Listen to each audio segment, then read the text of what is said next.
Yes. Hi, welcome to Stranger Nerds Podcast. We're still talking about Stranger Things. I know, it beats me too. Mitchell Lee, Brandon Tew, Tommy Grant, Jersey Nerds Productions. I might have already said that. I don't know. I don't care. Let's just dive right into Season 5, Chapter 6, Escape from Camazotz. I think a better word would be just escape from Season 5. Please, let's just move on and do different things. I don't disagree with you on that. Yeah, because this was punch a hole through the wall. Thank you, please. Volume 2 has just been ever since we got that episode where Will Byers is like, "Hey guys, I'm important," and I'm like, "All right, sure, okay." We've done nothing with that. We have done nothing to escalate from that. And Tommy, I'll let you take it away because if I keep going, I'm just gonna keep talking about my displeasure, and that can be a little bit repetitive, kind of like the show we're talking about right now. Whoa! I'm kind of on the same page with it. I mean, it hurts me to say it, but yeah, I feel like I'm trapped in this podcast, like Jonathan and Nancy are stuck in this room in this episode. Yeah, Jesus. Just kind of like they're both looking at each other like, look, we both know we should be fucking other people. Well, but we're not doing it. So because neither one of us wants to be the one to rip the Band-Aid off. I appreciated them because again, we're in the final season. They're trying to close up. You appreciated them? I mean, I appreciated this part of the episode in the sense that they're at least trying to close off. They don't want to. They're trying to end the loophole of the plot or whatever. Yes, they're trying to close up all the little mini plot lines. That way, the end of the season, no one's going, "Oh, who is she going to be with at the end?" But at the same token, I feel like they finally broke the trope of love triangles because every show with a love triangle, the girl or guy either goes with one or the other. This is the first time that I've really been in a show that she's like, yeah, I don't want to be with either. Most love triangles in someone picking someone, but I knew that was coming. Oh, they're not good for her. I don't think either one's good for her. She's not good for her. In a relationship, you all got to do growing up. They're good friends, but like, yeah. It's like you guys are also like 20. Yeah. 19. I think they're going. Yeah. But either way, I think it was a good sequence of scenes where they just kind of put the nail in the coffin of none of them are going to be with each other. They're all officially done. So I lied to you. You lied to me. I love that. We can close this chapter of the story. But I felt like this was like the end of Titanic where they're both just sitting on the door.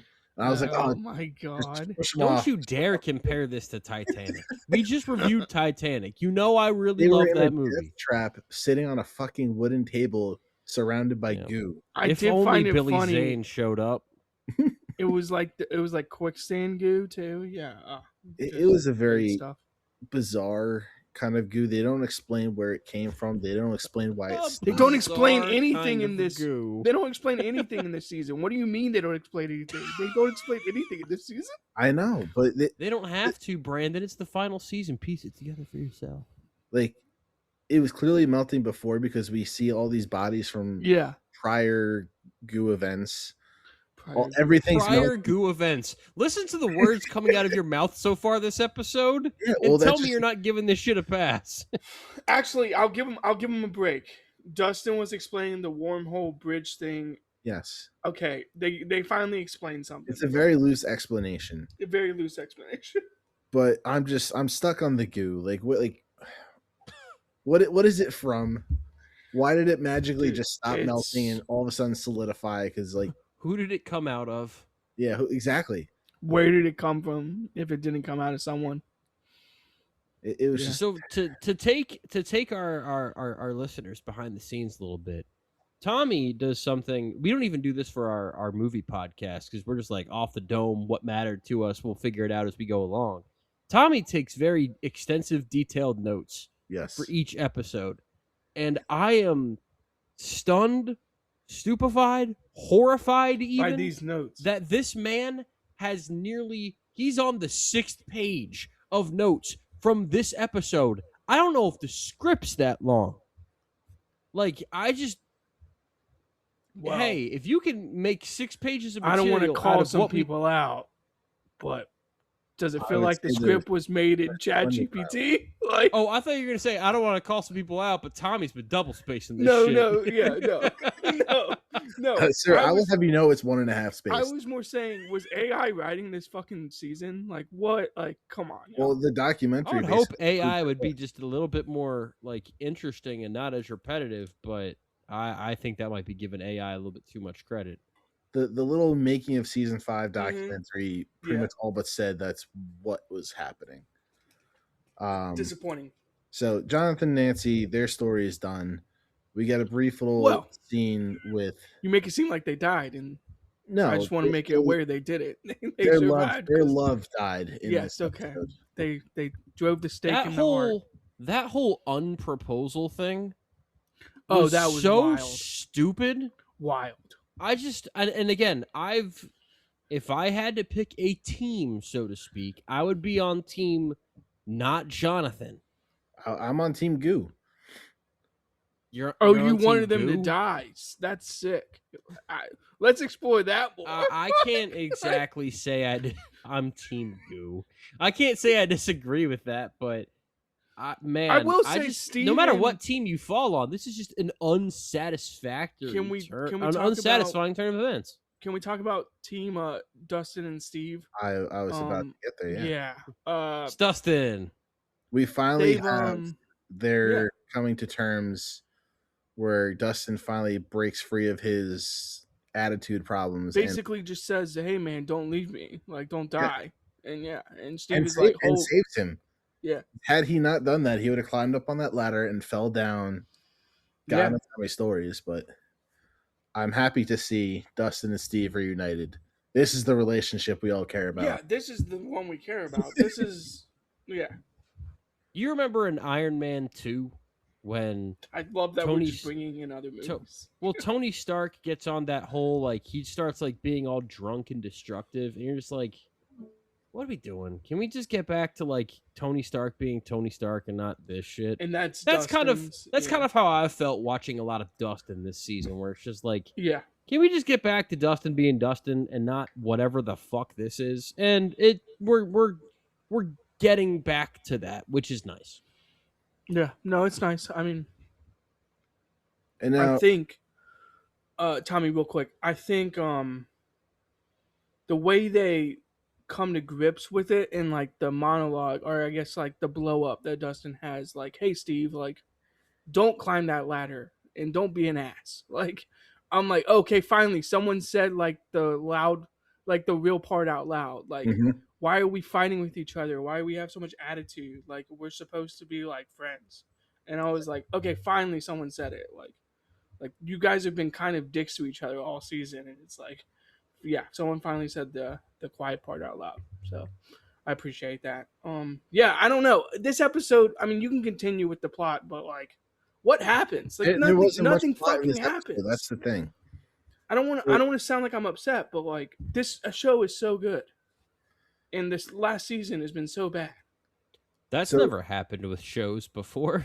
No, it's happened before. I mean, it happens on shows. It happens. It's hard to go past 5 seasons. It's a very common thing, and I feel like when you take such a long time and the show's kind of predicated on people being of a certain age, I don't think anyone should have been surprised.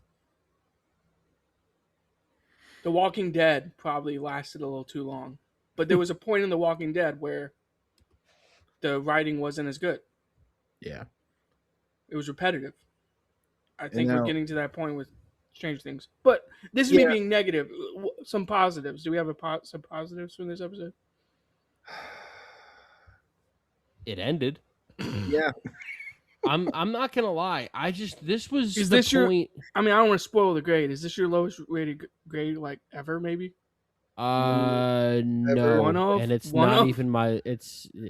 Well, we still have the next episode to talk about. See, for me, if it was a different season, it might not have been so low. But again, we just come down to the fact that this is the final season We have And 3 episodes left. fun. This is the 3rd to last episode of the season, and it still feels like we're The just last one's like a spinning the movie. tires. Yeah. Yeah. You know?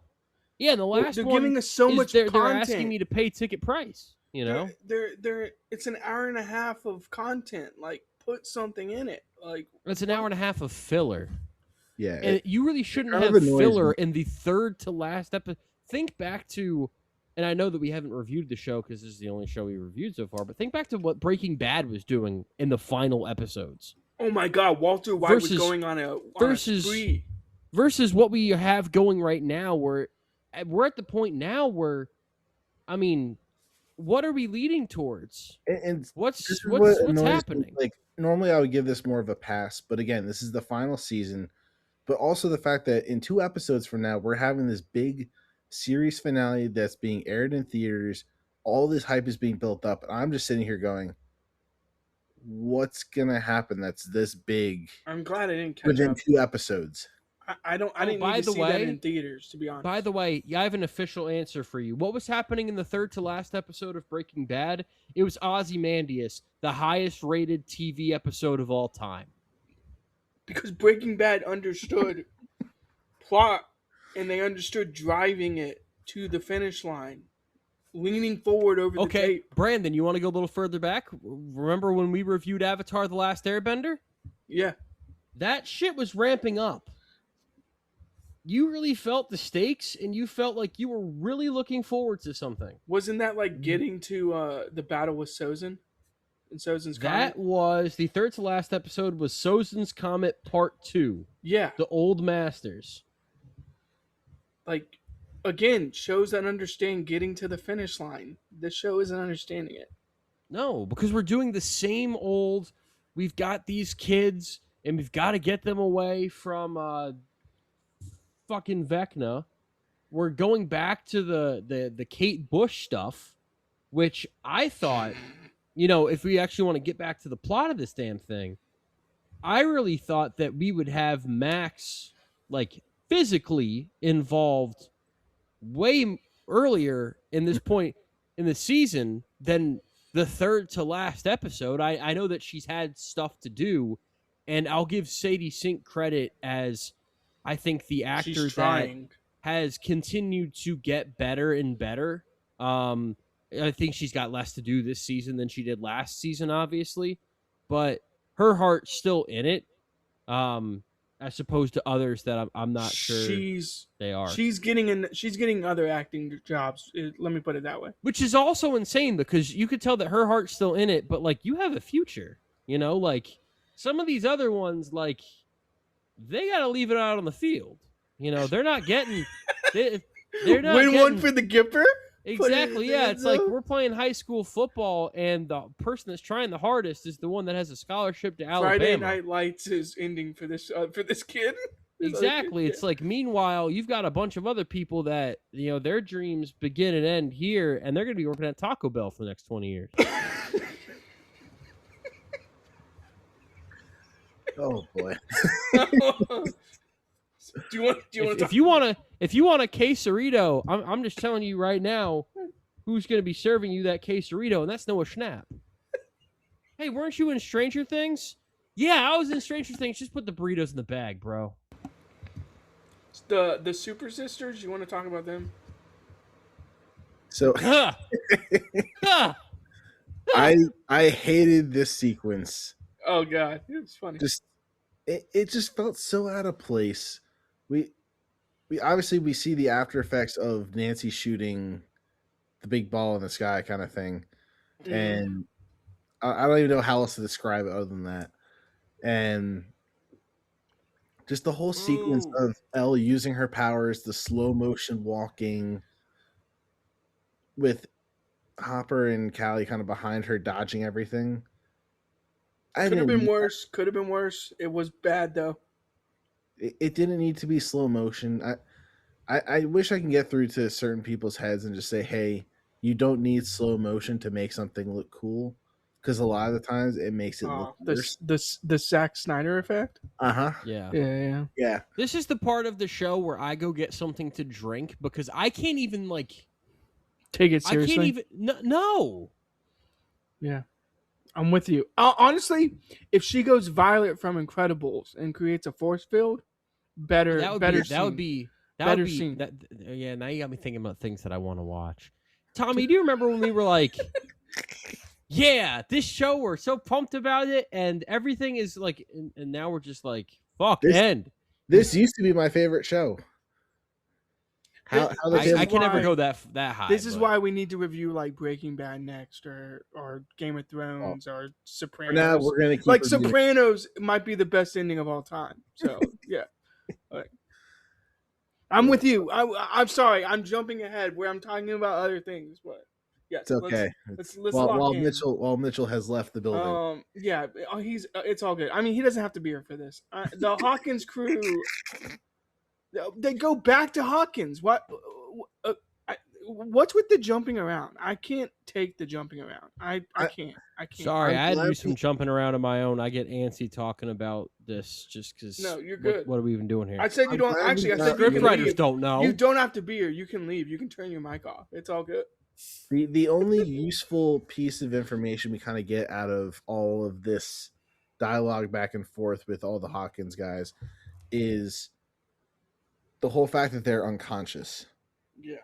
And that kind of light bulb moment where they're like, oh, Max isn't actually in a coma. She's just, her consciousness just is in Vecna's mind. Right. And I like the little sequence where they show Will kind of in the past with Vecna, where he reveals how he was building the tunnels all this time. So all those moments in season 1 and 2 where he's having those weird moments, he was the one actually building the tunnels under Hawkins. Like, yeah, he was like using them. I thought that was at least a little bit of cool backstory. To be like, hey, oh sure, but they actually explain something. Like that's my point. Yeah, it's like they're actually explaining something. So you're like, oh, like that's actually interesting. Where like the other moments it fleshes out more of what he was as a spy throughout season 2. Right, we get more of that, which I appreciate. I like when they give backstory that's at least somewhat important. And makes, when you're watching season 2 again, if you ever do, it's like, oh, he was actually doing this all this time. I think it'd be cool to rewatch at some point, maybe skipping season 5. Sorry. But like a good chunk of this episode with all. I love how you want to bring that up 6 episodes in. Can we just call it a wrap on this thing? Yeah. That's the only bit of dialogue we really get that's important with all these guys. You get Callie and Hopper arguing, Mike being, getting information from Hopper about Callie saying, hey, we kind of need to commit suicide, essentially. Yeah, do you remember when Winona Ryder was in this series? There's nothing new. Oh, yeah. Winona Ryder's not in this series anymore. She was good like for the her. main character. Yeah, good for her. She's out. What do you mean good for her? They wrote her out. AI wrote her out. Tough. AI was like, I remember when you were shoplifting back in the day. I don't stand for this. I'm not trying to be mean to him, but the writers, the directors of this episode. I'm trying to be mean to them. Fuck those guys. It's been a very sloppily written 5th season, especially in the second half. You had time. Yeah, a lot of time. This was not rushed. You had time. That's what they've told us. They're like we did this because we were trying to make it like great, and we were giving people like content. You fucked like, up. Yes, it's 8 episodes, but it's like an hour and a half each. It's like so you have like real time to develop things, and you had too much time. You had time. I think maybe they felt the pressure, and I'm sorry that it just keeps getting. I'm sorry, Tommy. I look at these words and I'm just like, this doesn't mean anything. No, and it's not because of anything you did. Your notes can only be as good as the content that they give you. Yep. And they gave you nothing because it was an hour and a half because they felt like they'd be like, oh, our episodes, they're like movies. They needed to make it. Movies move. If this shit doesn't move. They should have maze runner this shit. They should have built an actual maze in Henry's mind and like started running through it. This is like we got to start we got to start doing something different. What? Sorry. What? I don't know. I'm just out here. Did you pull a muscle reaching for that one? Yeah, I did. I'm pulling it out of my ass. we got to talk about the hospital sequence and what our Why? thoughts are on, because this was the most energy we had in the Oh, episode. Robin's back, guys. Robin going through that whole mission. We have fucking Karen Wheeler stepping up to plate because no one else can. Can I say? I want you to say. Dopest sequence of the episode is when she blows up the. That's what I'm saying. Like, Demogorgons this was the most amount of energy we had in the dryer. This Good for her. episode. Because again, you didn't like it. You have to remember, Mrs. Wheeler, like Lucas. She tried. So Lucas, in her eyes, is basically her kid too. So the second she heard that Lucas was in trouble, she stepped up to bat. Where's Mr. Wheeler? Still probably whining his ass. But what's he been doing this entire show? It's still a conspiracy. There's a fucking earthquake in the middle of Hopkins, but it's still a fucking conspiracy. This episode, my headcanon is that Mr. Wheeler was just in his armchair in the hospital, not even in the hospital bed. He was just in the armchair sleeping. It's all connected, guys. It's all connected. There have been theories that like this whole show was just a D&D episode. No, it was just a really bad dream for Mr. Wheeler. Oh, good one. Yeah. That would actually be really funny. That would be I think that the best part of this episode is just the fact that this is the first time all season that we get Lucas and Max together, and these are two actors that I think have good chemistry. Yeah, because again, these are two actors that have futures together, or futures in acting. So I think that. You're really calling out people in this podcast. You're making sure it's well known who you don't think can act and who you think can. I think that Millie Bobby Brown. I hope you invested in stocks. Whoa. Oh yeah, no, Brandon. Have you seen the movies that she's been in? I mean, I know, but Millie Bobby Brown. I hope she gets she's still gonna gets to be like a cereal spokesperson or something. But she married wealthy. She's okay. You just attacked true. like the fifth worst actor on this show. I think you can go a little lower if you really wanted to. The dude that plays Jonathan. I hope that you. I don't know. I just hope they all invested well. Maybe outside of Lucas and Joe Keery's good. He's got music as well, so but I like Joe Keery. And we all know that like Winona Ryder's gonna be fine. Like, yeah, I mean we all know Ryder's still getting those Beetlejuice checks. David Harbour, he's getting Marvel checks. David Harbour's gonna be fine. But there's a few people that I actually think are halfway decent. That like, what's her face? I think it's actually pretty good. Oh, Steve, you think Steve? Well, I already talked about Joe Keery. Nancy, yeah. You think Joe Keery's getting work? I think Nancy's all right. I don't know if she has a career ahead of Natalia Dyer. I don't know if she has a career ahead of her, but I think she's decent. Maya Hawke's very good. Yep, but can we talk about my boy? Who's your boy? Murray? Yeah. Murray? We're not getting the episode right. I'm asking. We're not getting the episode right. We're not getting the Murray episode. No, we are not getting a Murray episode. That's such a miss. That is such a we do get miss. Murray moments. I will say Murray moments. Okay. But and also Derek, my boy Derek. That's your boy. It's a Derek-less episode, really, in this one. Yeah. No, they sidelined this wasn't him. an episode I was like, for Derek is the best, and they sidelined his ass. So we're gonna talk about real quick before we wrap this up. We have to talk about Max and Holly because again, the episode title is Escape from Camazotz. That is the main focus of this episode. We've talked about all the bullshit side plots, kind of for the whole. The RuneScape that side takes quest. up the majority of the episode. They say this is D&D, but it's RuneScape side quest. Is what all of our main characters are basically sidelined in this episode, and we're now at a new character, essentially Holly, because she's all of a sudden relevant in this season, and Max, who has been in a coma.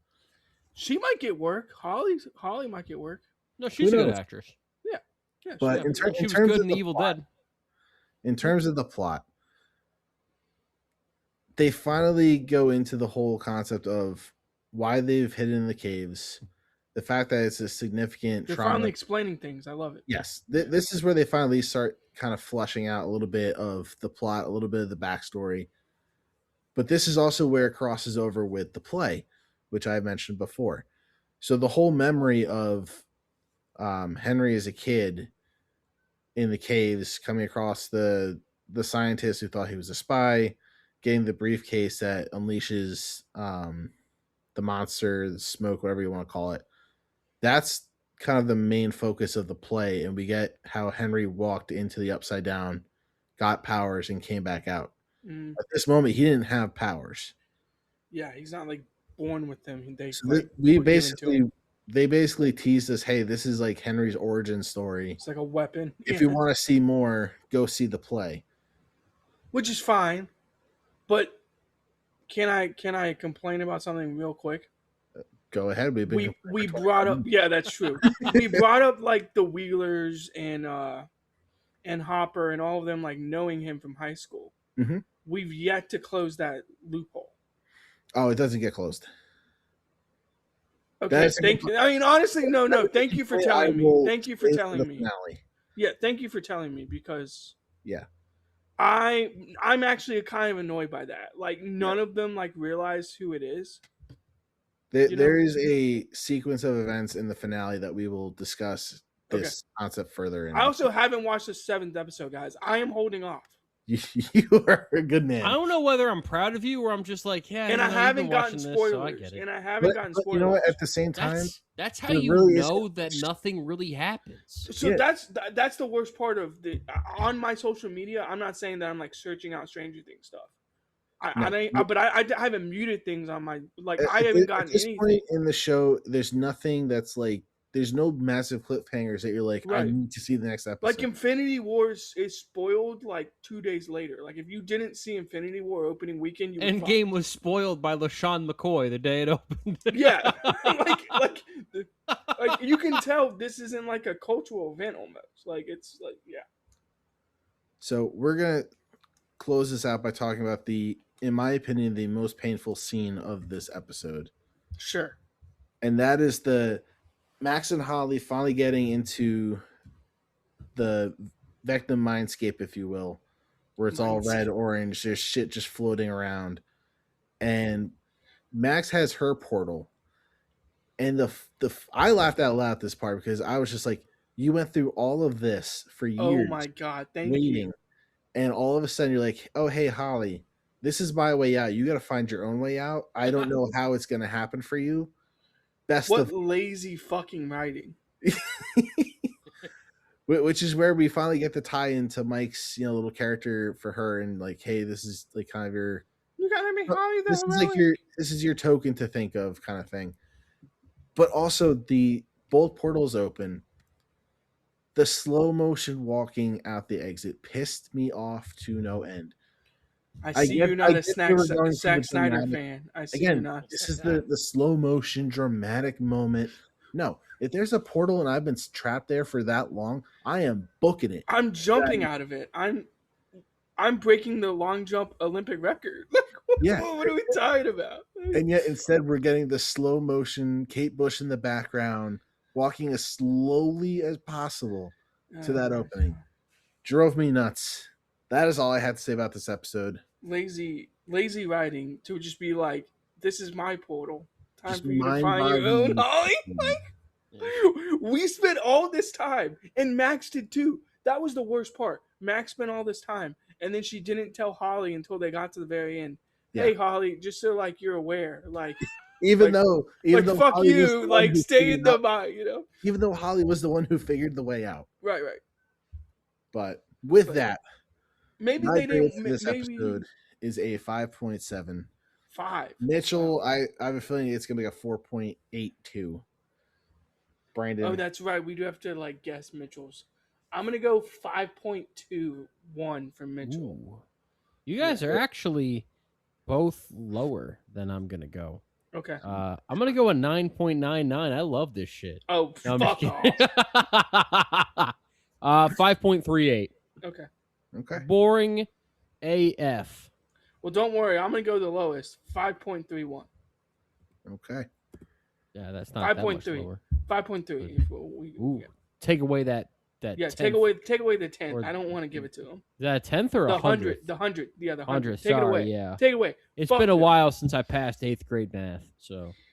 They decided to write that bullshit with Holly and Max at the end of the episode. Take away the 100. Fuck that. All right, well, tune in next week. Does this get For another better? fun-filled adventure of Stranger Guys, Things. I haven't watched it. I can't wait. Oh, I don't know. If there was one thing that I thought might get spoiled from you, it's from this last episode, but it's not a positive thing. So you'll know it. I'm going to be on record. Again, I've never rooted harder for a town in Indiana to get ruined by something, but there needs to be some deaths. Hey, if there you needs to did, be some deaths. the Chicago Bears are apparently moving to Gary, Indiana, so yeah, I saw that. Gary might get the worst thing to happen to him since SpongeBob. So, all right, well, let's wrap this shit up. Oh wait, I'm the host. I can wrap it up right now. Yeah, let's press that red button. Bye, y'all. Bye.